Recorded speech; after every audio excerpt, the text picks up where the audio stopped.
Praise the Lord, hallelujah. പ്രിയപ്പെട്ടവരെ, സമർപ്പണ പ്രാർത്ഥന എന്ന ഈ ശുശ്രൂഷ 20ാമത്തെ ദിവസത്തിലേക്ക് പ്രവേശിക്കുകയാണ്. ഇന്നേ ദിവസം അതിരാവിലെ വില കൊടുത്ത് സമർപ്പണത്തോടെ പ്രാർത്ഥനയോടെ കടന്നു വന്ന ലോകം മുഴുവനുള്ള എല്ലാ പ്രിയപ്പെട്ട മക്കളെയും ഒത്തിരി സ്നേഹത്തോടെ സ്വാഗതം ചെയ്യുകയാണ്. ഈ 43 ദിവസങ്ങളിലൂടെ നിങ്ങൾ സമർപ്പിക്കുന്ന കാര്യങ്ങൾ ദൈവം നിങ്ങൾക്ക് നടത്തിത്തരും. ഇത് അത്ഭുതങ്ങളുടെ നിമിഷങ്ങളാണ്, അത്ഭുതങ്ങളുടെ സമയങ്ങളാണ്. നമുക്ക് ഒരുമിച്ച് കർത്താവിനെ പ്രാർത്ഥിക്കാം. നമ്മുടെ ബൈബിൾ നമുക്ക് കൈകളിലെടുക്കാം, തുറന്നു പിടിക്കാം. കേൾക്കുന്ന വചനങ്ങൾ ഒരുമിച്ച് നമുക്ക് ധ്യാനിക്കാം. ഒപ്പം തന്നെ നമ്മുടെ എല്ലാ പ്രാർത്ഥന ആവശ്യങ്ങളും നിയോഗങ്ങളും കർത്താവിൻ്റെ തിരുസന്നിധിയിൽ സമർപ്പിച്ച് പ്രാർത്ഥിക്കാം. സാമുവേൽ പ്രവാചകന്റെ 1-ാം പുസ്തകം 16-ാം അധ്യായം 7-ാം തിരുവചനം. മനുഷ്യൻ കാണുന്നതല്ല കർത്താവ് കാണുന്നത്, മനുഷ്യൻ നോക്കുന്നത് ബാഹ്യരൂപത്തിലാണ്, എന്നാൽ കർത്താവാകട്ടെ ഹൃദയഭാവത്തിലും. പ്രിയപ്പെട്ടവരെ, നമ്മുടെ ബാഹ്യരൂപം കണ്ടാണ് മനുഷ്യർ നമ്മളെ വിലയിരുത്തുന്നത്, എന്നാൽ കർത്താവ് നമ്മുടെ ഹൃദയത്തിലേക്കാണ് നോക്കുന്നത്. ആ ദൈവത്തെ നന്ദി നിറഞ്ഞ ഹൃദയത്തോടെ നമുക്ക് ആരാധിക്കാം. മനുഷ്യൻ മനുഷ്യരെ ബാഹ്യമായി നോക്കും, പഴിചാരി വിധിയെഴുതും. അതെ, മനുഷ്യനെപ്പോഴും മനുഷ്യരെ വിധിക്കും, കുറ്റം പറയും, തള്ളിക്കളയും. അതവൻ്റെ സ്വഭാവമാണ്. യേശുവേ,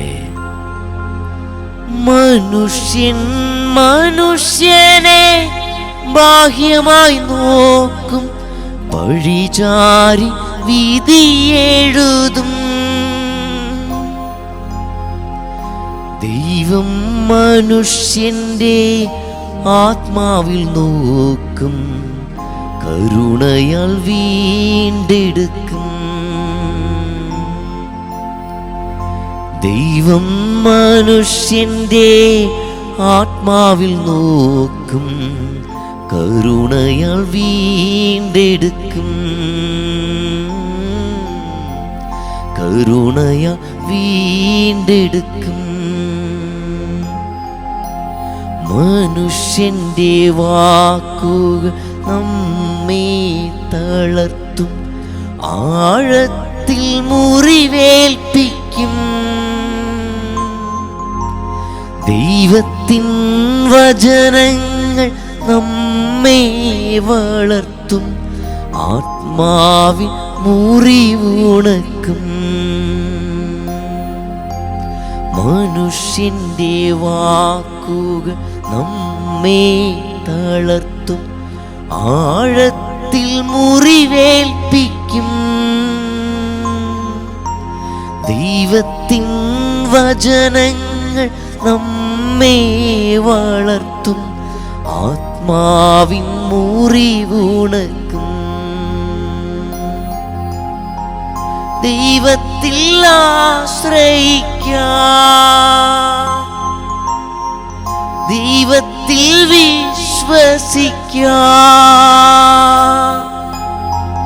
എല്ലാറ്റിലും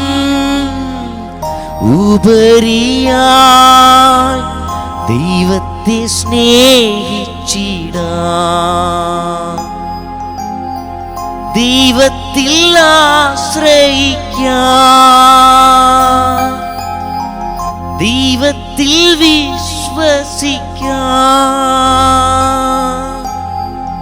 എല്ലാറ്റിലും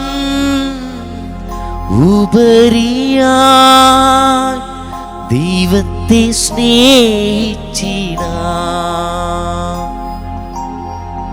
എല്ലാറ്റിലും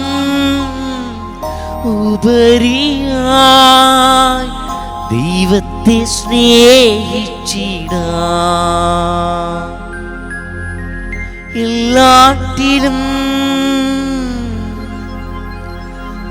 ഉപരിയായി ദൈവത്തെ സ്നേഹിച്ചിടാം.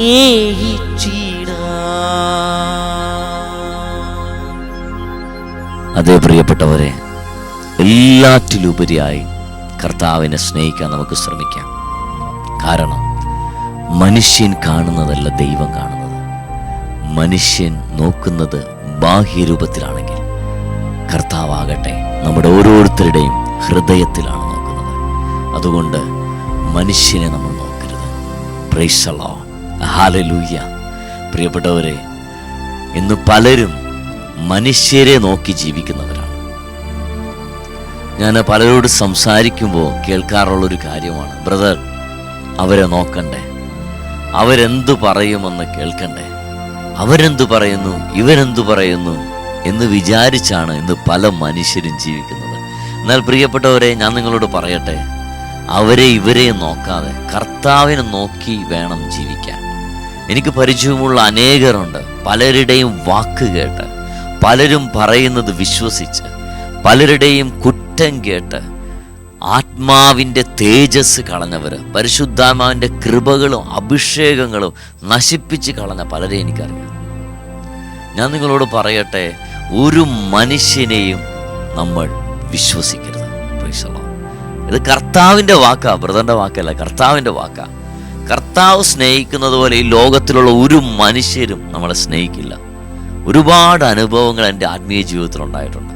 എൻ്റെ കർത്താവിനെ നോക്കി ജീവിക്കുന്ന ഒരാളാണ്. അതുകൊണ്ട് തന്നെ ആരെല്ലാം വിട്ടുപോയാലും, ആരെല്ലാം മാറി നിന്നാലും, ആരെല്ലാം കുറ്റം പറഞ്ഞാലും അതൊന്നും ഒരു വിഷയമല്ല. Praise the Lord.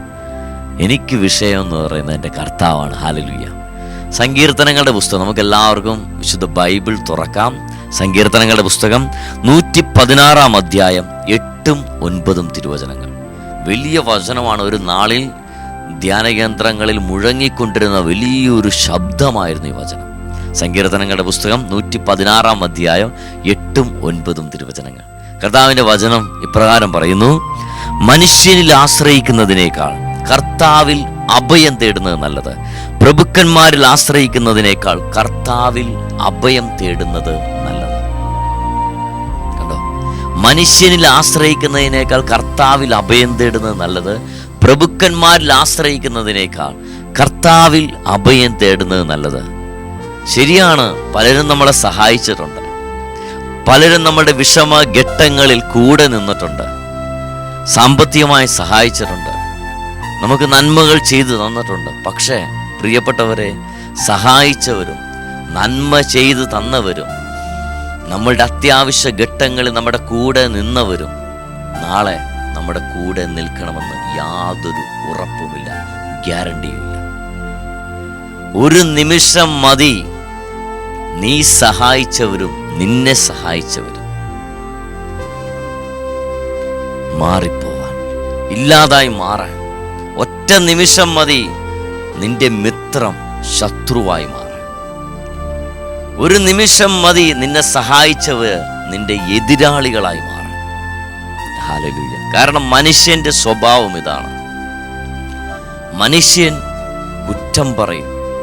അവൻ അസൂയയുണ്ട്, അഹങ്കാരമുണ്ട്, അഹംഭാവമുണ്ട്, അഹന്തയുണ്ട്. ഈ കാലഘട്ടത്തിലുള്ള മനുഷ്യന്റെ പ്രത്യേകതയാണ് അസൂയ, അഹങ്കാരം, അഹന്ത, ആത്മാർത്ഥത ഇല്ലായ്മ, സത്യസന്ധത ഇല്ലായ്മ. പ്രിയപ്പെട്ട, ഇതിനെല്ലാം വിപരീതമായി മനുഷ്യൻ ഈ ലോകത്തിൽ വ്യാപരിച്ചുകൊണ്ടിരിക്കുക. അതുകൊണ്ട് ഒരു മനുഷ്യനും മറ്റൊരു മനുഷ്യൻ നന്നാകുന്ന ഇഷ്ടമല്ല. നമുക്കറിയാം അല്ലേ, നമുക്കിപ്പോൾ ഫ്രഷായിട്ട് എന്ത് സാധനമാണ് കിട്ടണേ, എന്ത് സാധനം നമുക്ക് ഫ്രഷായിട്ട് വാങ്ങാൻ പറ്റും. മാർക്കറ്റിൽ പോയാൽ ഫിഷിലെല്ലാം പ്രിയപ്പെട്ടവരെ വിഷം അടിച്ചിരിക്കുക. ഫ്രൂട്ട്സ് വാങ്ങാൻ പോയാൽ ഫ്രൂട്ട്സിലൊക്കെ വിഷമാണ്. ഈച്ച പോലും വന്നിരിക്കാറില്ല. കാരണം ഈച്ചക്ക് പോലും അറിയാം വന്നിരുന്ന കാറ്റ് പോകും. അതുപോലെ വിഷം അടിച്ച് നമ്മളിനി ചിക്കൻ വാങ്ങാൻ വേണ്ടി ചെന്നാലോ ചിക്കനിലെല്ലാം ഇഞ്ചക്ട് ചെയ്ത് വിട്ടിരിക്കുക. എന്ത് കഴിച്ചാലും അപകടമാണ്. അതുകൊണ്ട് രോഗം പെരുകി, ക്യാൻസർ കൂടി. കാരണം ഒരാൾക്കും ഒരാളുമായിട്ട് ഒരു അനുകമ്പയോ സ്നേഹമോ ഇല്ല. സ്വന്തം കാര്യം, അതിനുവേണ്ടി ആരെ കൊല്ലാനും മടിക്കാത്ത മനുഷ്യർ. ഞാൻ പറയുന്നത് ശരിയാണോ? നമുക്ക് എന്ത് സാധനം സത്യസന്ധമായിട്ട് മായമില്ലാതെ എന്ത് സാധനം നമുക്ക് മാർക്കറ്റിൽ വാങ്ങാൻ നമുക്ക് കഴിയും? ഒന്നുമില്ല. ഹല്ലേലൂയ. പണ്ട് വായിച്ച ഒരു പുസ്തകത്തിലെ കാര്യം ഓർക്കുകയാണ്. കുഴിമന്തി ഭയങ്കര ടേസ്റ്റാണ്. എന്നാൽ അമ്മ ഉണ്ടാക്കുന്ന ഭക്ഷണത്തോളം വരില്ല ഒരു മന്തി. കുഴിമന്തി കഴിച്ച് കുഴിയിലാവാതിരിക്കാൻ സൂക്ഷിച്ചുകൊള്ളുക. ഷവർമ്മ കഴിച്ച് ശവമാകാതിരിക്കാൻ സൂക്ഷിച്ചുകൊള്ളുക. എന്നാൽ അമ്മ പാചകം ചെയ്യുന്നത് കഴിച്ചാൽ ഒരിക്കലും കുഴിയിലേക്ക് പോവില്ല, ശവമായി മാറുകയുമില്ല. കാരണം അവിടെ സത്യമുണ്ട്, അവിടെ സ്നേഹമുണ്ട്. നമ്മുടെ അമ്മ നമുക്ക് വിഷം വിളമ്പില്ല. എന്നാൽ ഈ ലോകം അങ്ങനെയല്ല, ലോകത്തിലെ മനുഷ്യരങ്ങനെയല്ല. ആരെ കൊന്നിട്ടാണെങ്കിലും ആരെ നശിപ്പിച്ചിട്ടാണെങ്കിലും അവന് കയറണം, അവന് മുൻപന്തിയിലെത്തണം. ഇതാണ് ഈ ലോകത്തിൻ്റെ പ്രശ്നം. അതുകൊണ്ട് പ്രിയപ്പെട്ടവരെ, മനുഷ്യനിൽ ആശ്രയിക്കരുത്, മനുഷ്യനിൽ വിശ്വസിക്കരുത്, മനുഷ്യനിൽ അഭയം തേടരുത്. കാരണം അവൻ നമ്മളെ ചതിക്കും, അവൻ വഞ്ചിക്കും, നമ്മളെ ഒറ്റപ്പെടുത്തും, നമ്മളെ നശിപ്പിക്കാൻ ശ്രമിക്കും. അതുകൊണ്ട് കർത്താവിനെ മാത്രം നമ്മൾ നോക്കി യാത്ര ചെയ്യുക. പ്രഭാഷകന്റെ പുസ്തകം, നമുക്കെല്ലാവർക്കും പ്രഭാഷകന്റെ പുസ്തകം എടുക്കാം. പ്രഭാഷകന്റെ പുസ്തകം 6-ാം അധ്യായം 6 മുതലുള്ള തിരുവചനങ്ങൾ വായിക്കാം. പ്രഭാഷകന്റെ പുസ്തകം 6-ാം അധ്യായം 6 മുതലുള്ള തിരുവചനം. എല്ലാവരിൽ നിന്ന് സൗഹൃദം സ്വീകരിച്ചുകൊള്ളുക, എന്നാൽ 1000-ൽ ഒരുവനിൽ നിന്ന് ഉപദേശം സ്വീകരിക്കാവൂ. ഇല്ലെങ്കിൽ നമ്മുടെ ജീവിതം ആകെ താറുമാറായി പോകും. എല്ലാവരിൽ നിന്ന് സൗഹൃദം സ്വീകരിക്കാം, പക്ഷേ 1000-ൽ ഒരുവനിൽ നിന്നേ ഉപദേശം സ്വീകരിക്കാവൂ. അത് നമ്മൾ പ്രത്യേകം ശ്രദ്ധിക്കണം. അടുത്ത വാക്യം എന്താ പറയുന്നത്? പരീക്ഷിച്ചറിഞ്ഞ് സ്നേഹിതനെ സ്വീകരിക്കാവൂ, വേഗം അവനെ വിശ്വസിക്കരുത്. ചിലപ്പോൾ ശരിയായിരിക്കാം, നമ്മുടെ സ്നേഹിതനായി നമ്മുടെ കൂടെ വന്ന വ്യക്തിയായിരിക്കാം, പക്ഷേ അവനെ വേഗം വിശ്വസിക്കരുത്, അത് ആപത്താണെന്ന് കർത്താവിൻ്റെ വചനം പറയുന്നു. സൗകര്യം നോക്കി സൗഹൃദം നടിക്കുന്നവരുണ്ട്, കഷ്ടദിനത്തിൽ അവരെ കാണുകയില്ല. എൻ്റെ വ്യക്തിപരമായ ജീവിതത്തിൽ ഞാൻ അനുഭവിച്ചിട്ടുണ്ട് പ്രിയപ്പെട്ടവരെ. ഒരുപാട് പേര് സൗഹൃദത്തിൽ വന്നിട്ടുണ്ട്, പക്ഷേ നമുക്കൊരു വേദന വരുമ്പോൾ, ഒരു ദുഃഖം വരുമ്പോൾ, ഈ കർത്താവല്ലാതെ ഒരുത്തനെയും കാണില്ല. Praise the Lord. ഒരു വ്യക്തി ഉണ്ടാവില്ല, തീർച്ചയാണത്. കഷ്ടദിനത്തിൽ അവരെ കാണുകയില്ല. സ്നേഹിതൻ ശത്രുവായി മാറാം, കലഹം പരസ്യമാക്കി നിന്നെ അപമാനിച്ചേക്കാം. സ്നേഹിതന് ശത്രുവായി മാറാം, തീർച്ചയാണത്. ഇന്ന് പലരും എന്നോട് പറഞ്ഞിട്ടുണ്ട്, ബ്രദറെ എന്തോരം സഹായിച്ചിട്ടുണ്ടെന്നറിയോ, എത്രമാത്രം സമയം ആ വ്യക്തിക്ക് വേണ്ടി ഞാൻ ചെലവാക്കിയിട്ടുണ്ടെന്നറിയോ, എന്നിട്ട് എന്നെ തകർക്കാൻ നോക്കുക. എൻ്റെ ഏറ്റവും വലിയ സ്നേഹിതൻ ഇന്ന് എൻ്റെ ഏറ്റവും വലിയ ശത്രുവായി മാറി. സത്യമാണത്. നമ്മൾ സ്നേഹിച്ചവരിന്ന് നമ്മുടെ ശത്രുവായി മാറി. കർത്താവിനെയും കുരിശിൽ തറച്ചത് അവർ തന്നെയല്ലേ, അവർ തന്നെയല്ലേ പ്രിയപ്പെട്ട. ഈ ലോകം അങ്ങനെയാ അല്ലേ? വലിയ കള്ളനും കൊലപാതകയുമായ ബറാബാസിനെ വിട്ടുതരിക, രോഗികളെ സുഖപ്പെടുത്തിയ, അത്ഭുതങ്ങൾ അടയാളങ്ങൾ പ്രവർത്തിച്ച കർത്താവിനെ ക്രൂശിക്കുക. Praise the Lord. ഈ കഴിഞ്ഞ ദിവസങ്ങളിൽ നമ്മൾ കണ്ട വാർത്തയാണ് അല്ലേ? അബ്ദുൾ റഹ്മാൻ എന്ന് പറയുന്ന ഒരു കൊലപാതകിയെ കേരളത്തിലെ മലയാളികളെല്ലാം ഫണ്ട് കൊടുത്ത് സഹായിച്ച് അദ്ദേഹത്തെ മോചിപ്പിച്ചു. നിങ്ങൾക്കറിയാം അദ്ദേഹം ചെയ്ത കുറ്റം എന്താണെന്ന്? 18 വയസ്സുള്ള വികലാംഗനായ ഒരു ബാലനെ കൊന്നു, അതിന് ജയിലിലായി. ആ കുലക്കൊറ്റത്തിന് ജയിലിലായ ആ വ്യക്തിയെ എല്ലാവരും കൂടി രക്ഷിക്കുക. ബറാബാസിനെ വിട്ടുതരാൻ പറഞ്ഞ ജനം ഇന്നും ഈ കാലഘട്ടത്തിൽ ആവർത്തിക്കുകയാണ്. നമ്മൾ മനസ്സിലാക്കണം പ്രിയപ്പെട്ടവരെ, മനുഷ്യന്റെ പോക്ക് എങ്ങോട്ടാണെന്ന്. അടുത്ത വാക്യം പറയുന്നു, തീന്മേശ കൂട്ടുകാരൻ കഷ്ടദിനത്തിൽ നിന്നോടുകൂടെ കാണുകയില്ല. നിന്റെ കൂടെ ഭക്ഷണം കഴിക്കാനും അടിച്ചു പൊളിക്കാനും എൻജോയ് ചെയ്യാനും നിന്റെ കയ്യിലെ സമ്പത്ത് തീരണ വരെ നിന്റെ കൂടെ ആർഭാടങ്ങളിലും ആഘോഷങ്ങളിലും മറന്ന് നിൽക്കാൻ പലരും ഉണ്ടാവും. പക്ഷേ നിന്റെ സമ്പത്ത് തീരുമ്പോൾ അവരാരും നിന്റെ അടുത്തുണ്ടാവില്ല, നിന്നെ സഹായിക്കില്ല. വേപ്പല ഉപയോഗം കഴിഞ്ഞ് പുറത്തേക്ക് എറിഞ്ഞു കളയുന്ന പോലെ നിന്നെ എറിഞ്ഞു കളയും. അടുത്ത വാക്യം പറയാണ്, ഐശ്വര്യത്തിൽ അവൻ നിന്നോട് ഒട്ടി നിൽക്കുകയും നിന്റെ ദാസന്മാരോട് സ്വതന്ത്രമായി ഇടപെടുകയും ചെയ്യും. നിന്റെ തകർച്ചയിൽ അവൻ നിനക്കെതിരെ തിരിയുകയും നിന്നെ ഒഴിഞ്ഞു നടക്കുകയും ചെയ്യും. അതുകൊണ്ട് ശത്രുക്കളിൽ നിന്ന് അകന്നിരിക്കുകയും സ്നേഹിതരോട് സൂക്ഷിച്ച് പെരുമാറുകയും ചെയ്യും. നിന്റെ തകർച്ചയിൽ അവൻ നിനക്കെതിരെ തിരിയുകയും നിന്നെ ഒഴിഞ്ഞു നടക്കുകയും ചെയ്യും. പ്രിയപ്പെട്ടവർ, ഇതാണ് മനുഷ്യൻ. മനുഷ്യനിൽ ഒരിക്കലും നമ്മൾ വിശ്വസിക്കരുത്. കാരണം മനുഷ്യൻ എപ്പോഴും അങ്ങനെയാ, അവനെ ഒരിക്കലും നമ്മൾ വിശ്വസിക്കരുത്. അവൻ നമ്മളെ ചതിക്കും, അവൻ നമ്മളെ വഞ്ചിക്കും. പ്രിയപ്പെട്ടവരെ, അതുകൊണ്ട് കർത്താവിനെ നോക്കി കർത്താവിൽ ആശ്രയിച്ച് നമുക്ക് ജീവിക്കാം. മനുഷ്യരെ ഒരിക്കലും നോക്കരുത്, മനുഷ്യനെ ആശ്രയിക്കരുത്, മനുഷ്യരെ വിശ്വസിക്കരുത്. 20ാമത്തെ ദിവസത്തെ സമർപ്പണ പ്രാർത്ഥന പങ്കെടുത്തുകൊണ്ടിരിക്കുന്ന എൻ്റെ പ്രിയപ്പെട്ടവരോട് ഞാൻ ഒരു കാര്യം പറയട്ടെ. ഒരു മനുഷ്യനെയും നിങ്ങൾ വിശ്വസിക്കരുത്. കർത്താവ് മാത്രമായിരിക്കണം നിങ്ങളുടെ ബലം. ആ ഒരു കാര്യം നിങ്ങൾ തീരുമാനിച്ചാൽ നിങ്ങളുടെ ജീവിതത്തിൽ നിങ്ങൾ അത്ഭുതങ്ങൾ കാണും. ഇതുവരെ നടക്കാത്ത കാര്യങ്ങൾ നിങ്ങളുടെ ജീവിതത്തിൽ നടന്നു തുടങ്ങുന്നത് നിങ്ങൾക്ക് കാണാൻ കഴിയും. Praise the Lord. ഹല്ലേലൂയ. ഒരു നിമിഷം നമുക്ക് പ്രാർത്ഥിക്കാം. പൊന്നു കർത്താവേ, ഈ സമർപ്പണ പ്രാർത്ഥനയിൽ ലോകത്തിലെ വിവിധ രാജ്യങ്ങളിൽ നിന്നും ദേശങ്ങളിൽ നിന്നും ഭൂഖണ്ഡങ്ങളിൽ നിന്നുമായി പങ്കെടുത്തുകൊണ്ടിരിക്കുന്ന എല്ലാ പ്രിയപ്പെട്ട മക്കളെ അങ്ങയുടെ കരങ്ങളിൽ സമർപ്പിച്ച് പ്രാർത്ഥിക്കുന്നു. അവരുടെ ആവശ്യങ്ങളെ, നിയോഗങ്ങളെ, വേദനകളെ, ദുഃഖങ്ങളെ, അലച്ചിലുകളെ, കണ്ണുനീരിനെ അങ്ങ് കാണണമേ. അവിടെ നിന്ന് പ്രവർത്തിക്കണമേ. ഈ 43 ദിവസത്തെ പ്രാർത്ഥനയിലൂടെ കർത്താവ് അവരുടെ ജീവിതത്തിൽ അങ്ങൊരു അത്ഭുതം ചെയ്യണമേ. ദൈവത്തിൻ്റെ സാന്നിധ്യവും ശക്തിയും എല്ലാ മക്കളുടെ മേലും നിറയപ്പെടട്ടെ എന്ന് പ്രാർത്ഥിക്കുന്നു. കർത്താവേ, അതുവഴി അങ്ങയുടെ കൂടെ ആയിരിക്കുവാനും അങ്ങേക്ക് വേണ്ടി ജീവിതം സമർപ്പിക്കുവാനും എല്ലാ മക്കളെ അനുഗ്രഹിക്കണമേ. Praise the Lord. ഹല്ലേലൂയ.